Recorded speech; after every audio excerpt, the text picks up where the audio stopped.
A paz do Senhor, meus irmãos. Tudo bem com vocês? Como estão indo com a leitura? Vamos ler 1 Samuel capítulos 18, 19 e 20. 1 Samuel capítulo 18. Saul tem ciúmes de Davi. Depois dessa conversa de Davi com Saul, surgiu tão grande amizade entre Jonatas e Davi que Jonatas tornou-se o seu melhor amigo. Daquele dia em diante, Saul manteve Davi consigo e não o deixou voltar à casa de seu pai. Jonatas fez um acordo de amizade com Davi, pois se tornara o seu melhor amigo. Jonatas tirou o manto que estava vestindo e o deu a Davi, com sua túnica, e até sua espada, seu arco e seu cinturão. Tudo o que Saul lhe ordenava fazer, Davi fazia com tanta habilidade que Saul lhe deu um posto elevado no exército. Isso agradou a todo o povo, bem como aos conselheiros de Saul. Quando os soldados voltavam para casa, depois que Davi matou o filisteu, as mulheres saíram de todas as cidades de Israel ao encontro do rei Saul com cânticos e danças, com tamborins, com músicas alegres e instrumentos de 3 cordas.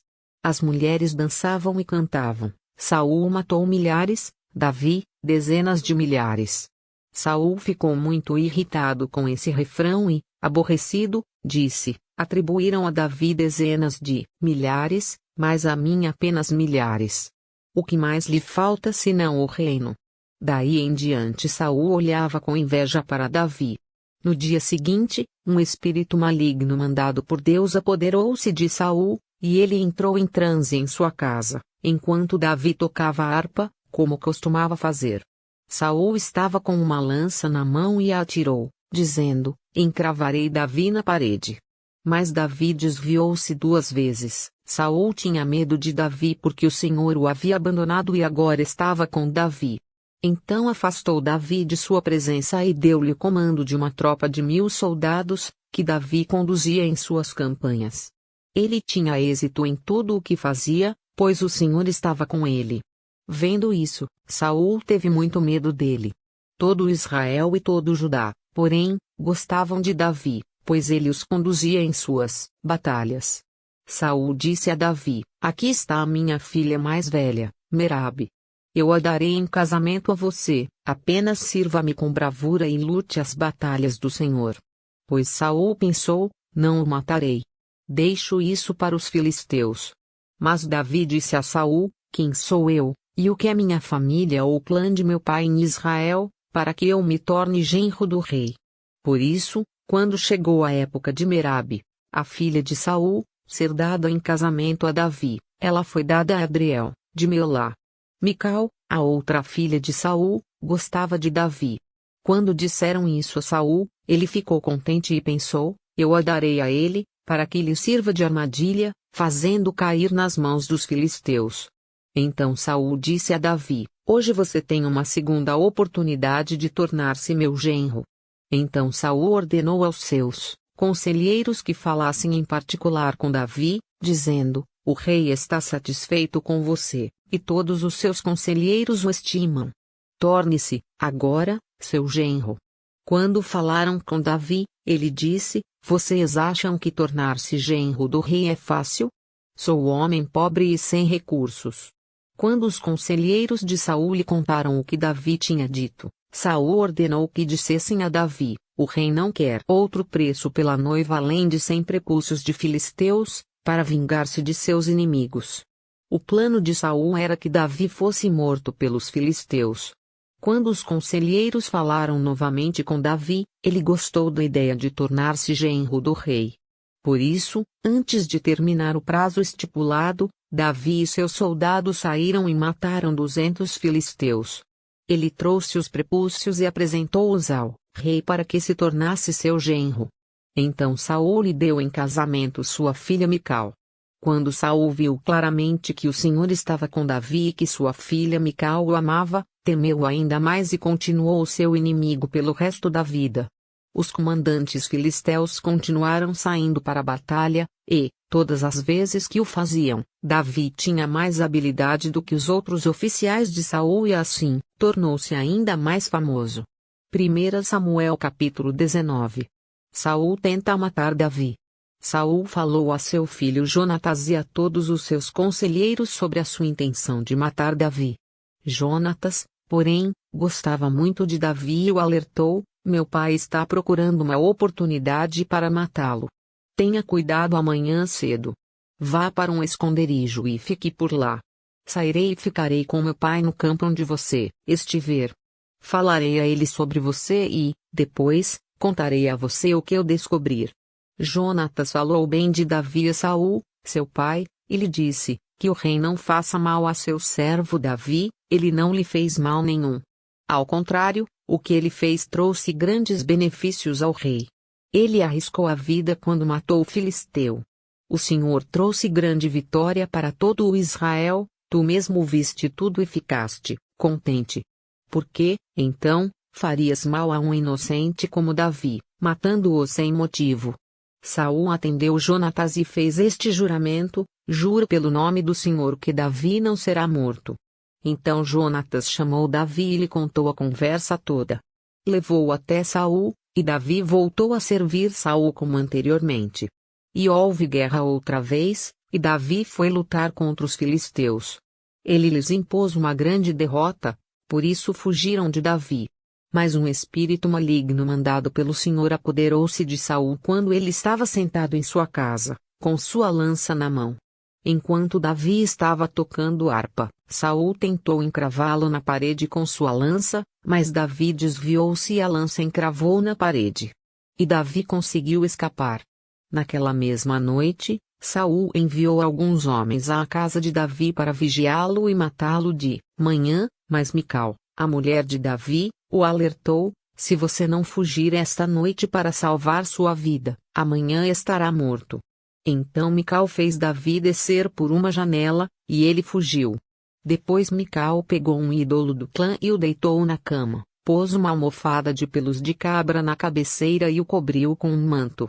Quando chegaram os homens que Saul tinha enviado para prender Davi, Mical disse: ele está doente. Então Saul enviou os homens de volta para verem Davi, dizendo: tragam-no até aqui em sua cama para que o mate. Quando, porém, os homens entraram, o ídolo do clã estava na cama, e na cabeceira havia uma almofada de pelos de cabra. Saul disse a Mical: por que você me enganou desse modo e deixou que o meu inimigo escapasse? Ela lhe respondeu: ele me disse que o deixasse fugir, senão, me mataria. Depois que fugiu, Davi foi falar com Samuel em Ramá e lhe contou tudo o que Saul lhe havia feito. Então ele e Samuel foram a Naiote e ficaram lá. E Saul foi informado: Davi está em Naiote, em Ramá, disseram-lhe. Então Saul enviou alguns homens para capturá-lo. Todavia, quando viram um grupo de profetas profetizando, dirigidos por Samuel, o Espírito de Deus apoderou-se dos mensageiros de Saul, e eles também entraram em transe. Contaram isso a Saul, e ele enviou mais mensageiros, e estes também entraram em transe. Depois mandou um terceiro grupo, e eles também entraram em transe. Finalmente, ele mesmo foi para Ramá. Chegando à grande cisterna do lugar chamado Seco, perguntou onde estavam Samuel e Davi. E lhe responderam: em Naiote de Ramá. Então Saul foi para lá. Entretanto, o Espírito de Deus apoderou-se dele, e ele foi andando pelo caminho em transe, até chegar a Naiote. Despindo-se de suas roupas, também profetizou na presença de Samuel, e, despido, ficou deitado todo aquele dia e toda aquela noite. Por isso, o povo diz: está Saul também entre os profetas? 1 Samuel capítulo 20. Davi e Jonatas fazem uma aliança. Depois Davi fugiu de Naiote, em Ramá, foi falar com Jonatas e lhe perguntou: o que foi que eu fiz? Qual é o meu crime? Qual foi o pecado que cometi contra seu pai para que ele queira tirar a minha vida? Nem pense nisso, respondeu Jonatas, você não será morto. Meu pai não fará coisa alguma sem antes me avisar, quer importante quer não. Porque ele iria esconder isso de mim. Não é nada disso. Davi, contudo, fez um juramento disse, seu pai sabe muito bem que eu conto com a sua simpatia, e pensou, Jonatas não deve saber disso para não se entristecer. No entanto, Eu juro pelo nome do Senhor e por sua vida que estou a um passo da morte. Jonatas disse a Davi: Eu farei o que você achar necessário. Então disse Davi: Amanhã é a festa da lua nova, e devo jantar com o rei, mas deixe que eu vá esconder-me no campo até o final da tarde de depois de amanhã. Se seu pai sentir minha falta, diga-lhe. Davi insistiu comigo que lhe permitisse ir a Belém, sua cidade natal, por causa do sacrifício anual que está sendo feito lá por todo o seu clã. Se ele disser, está bem, então seu servo estará seguro. Se ele, porém, ficar muito irado, você pode estar certo de que está decidido a me fazer mal. Mas seja leal a seu servo, porque fizemos um acordo perante o Senhor. Se sou culpado, mate-me você mesmo. Por que entregar-me a seu pai? Disse Jonatas: Nem pense nisso. Se eu tiver a menor suspeita de que meu pai está decidido a matá-lo, certamente o avisarei. Davi perguntou: Quem irá contar-me, se seu pai responder asperamente? Jonatas disse: Venha, vamos ao campo. Eles foram e Jonatas disse a Davi: Pelo Senhor, o Deus de Israel, prometo que sondarei meu pai, a esta hora, depois de amanhã. Saberei se as suas intenções são boas ou não para com você, e mandarei avisá-lo. E, se meu pai quiser fazer algum mal a você, que o Senhor me castigue com todo o rigor, se eu não o informar disso e não deixá-lo ir em segurança. O Senhor esteja com você assim como esteve com meu pai. Se eu continuar vivo, seja leal comigo, com a lealdade do Senhor, mas, se eu morrer, jamais deixe de ser leal com a minha família, mesmo quando o Senhor eliminar da face da terra todos os inimigos de Davi.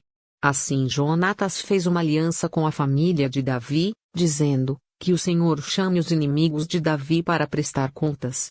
E Jonatas fez Davi reafirmar seu juramento de amizade, pois era seu amigo leal. Então Jonatas disse a Davi: Amanhã é a festa da lua nova. Vão sentir sua falta, pois sua cadeira estará vazia. Depois de amanhã, vá ao lugar onde você se escondeu quando tudo isto começou e espere junto à pedra de Ezel. Atirarei 3 flechas para o lado dela, como se estivesse atirando num alvo, e mandarei um menino procurar as flechas. Se eu gritar para ele: As flechas estão mais para cá, traga-as aqui, você poderá vir. Pois juro pelo nome do Senhor que você estará seguro, não haverá perigo algum. Mas, se eu gritar para ele: Olhe, as flechas estão mais para lá, vá embora, pois o Senhor o manda ir. Quanto ao nosso acordo, o Senhor é testemunha entre mim e você para sempre. Então Davi escondeu-se no campo. Quando chegou a festa da lua nova, o rei sentou-se à mesa. Ocupou o lugar de costume, junto à parede, em frente de Jonatas, e Abner sentou-se ao lado de Saul, mas o lugar de Davi ficou vazio. Saul não disse nada naquele dia, pois pensou: algo deve ter acontecido a Davi, deixando-o cerimonialmente impuro. Com certeza ele está impuro. No dia seguinte, o segundo dia da festa da lua nova, o lugar de Davi continuou vazio. Então Saul perguntou a seu filho Jonatas: Por que o filho de Jessé não veio para a refeição, nem ontem nem hoje? Jonatas respondeu: Davi me pediu, com insistência, permissão para ir a Belém, dizendo: Deixe-me ir, pois nossa família oferecerá um sacrifício na cidade, e meu irmão ordenou que eu estivesse lá. Se conto com a sua simpatia, deixe-me ir ver meus irmãos. Por isso ele não veio à mesa do rei. A ira de Saul se acendeu contra Jonatas, e ele lhe disse: Filho de uma mulher perversa e rebelde. Será que eu não sei que você tem apoiado o filho de Jessé para sua própria vergonha e para a vergonha daquela que o deu à luz? Enquanto o filho de Jessé viver, nem você nem seu reino serão estabelecidos. Agora mande chamá-lo e traga-o a mim, pois ele deve morrer. Jonatas perguntou a seu pai: Por que ele deve morrer? O que ele fez? Então Saul atirou sua lança contra Jonatas para matá-lo. E assim, Jonatas viu que seu pai estava mesmo decidido a matar Davi. Jonatas levantou-se da mesa muito irado. Naquele segundo dia da festa da lua nova ele não comeu, entristecido porque seu pai havia humilhado Davi. Pela manhã, Jonatas saiu ao campo para o encontro combinado com Davi. Levava consigo um menino e lhe disse: vá correndo buscar as flechas que eu atirar. O menino correu, e Jonatas atirou uma flecha para além dele. Quando o menino chegou ao lugar onde a flecha havia caído, Jonatas gritou: a flecha não está mais para lá? Vamos! Rápido! Não pare! O menino apanhou a flecha e voltou sem saber de nada, pois somente Jonatas e Davi sabiam do que tinham combinado. Então Jonatas deu suas armas ao menino e disse: vá, leve-as de volta à cidade. Depois que o menino foi embora, Davi saiu do lado sul da pedra e inclinou-se 3 vezes perante Jonatas com o rosto em terra. Então despediram-se beijando um ao outro e chorando. Davi chorou ainda mais do que Jonatas. E ele disse a Davi: vá em paz, pois temos jurado um ao outro, em nome do Senhor, quando dissemos: o Senhor para sempre é testemunha entre nós e entre os nossos descendentes. Então Davi partiu, e Jonatas voltou à cidade. Até amanhã, pessoal. Deus te abençoe.